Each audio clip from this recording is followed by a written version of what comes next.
Hello friends, in this video I am going to explain you the waterfall model. The waterfall model is breakdown of project activities into linear sequential phases where each phase depend on the deliverable of the previous one and corresponds to the specialization of the task. All the phases of SDLC will function one after another in a linear fashion.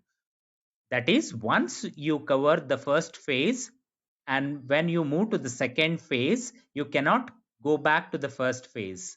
And also, once you complete the first phase only, then only you can go for the second phase, and so on. This is the waterfall model where you can start the requirement gathering in the first phase, and thereafter, once your requirement gathering is completed, you can go for the analysis phase. And once the analysis phase gets over, then only the designing team will start the designing, and designing phase begins. Similarly, after completion of the designing, the next phase of the coding gets start.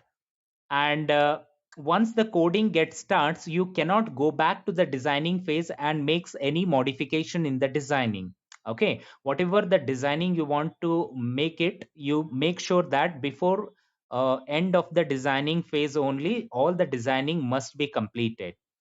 So similarly, coding must be completed, and after once the coding is gets complete, we move to the next phase, that is the testing phase. And after completion of the testing, we release that intended software product to the end user or the stakeholder. That is the final stage, operations. Okay, operations or maintenance phase. Okay, so implementation done at the user's end, and operations are taken place on that intended software.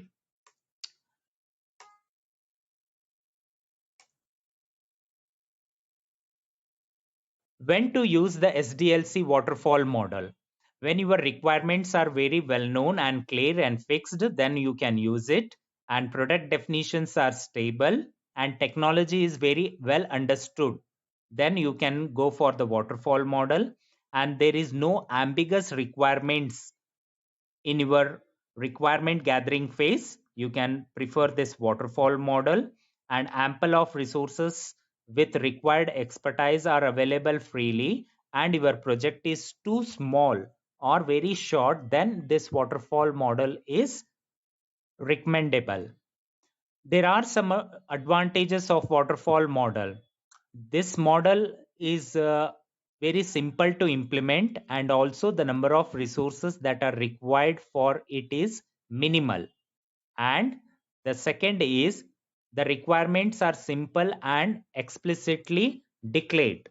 They remain unchanged during the entire project development, because once we complete the requirement gathering phase, we cannot go back to the requirement gathering phase in any of the phase of the software development. So therefore, once you specify the requirement throughout your project development or software development, you cannot change any of the requirements. So your requirements remains unchanged. This is the second advantage.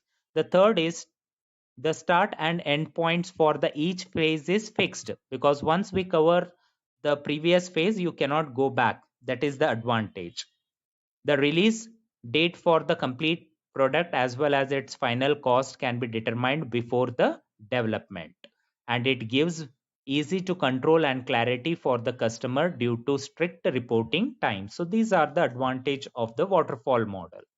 As like advantages, we have some of the disadvantages. This model is very risky because risk factor is very high, because of the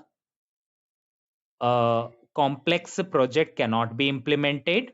Okay, and this model cannot accept the changes in the requirements during the development phase. It becomes tough to go back to the previous phase and make the changes.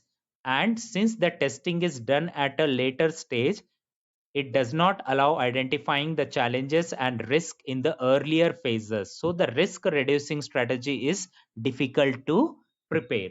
So these are the some of the disadvantages of the waterfall model.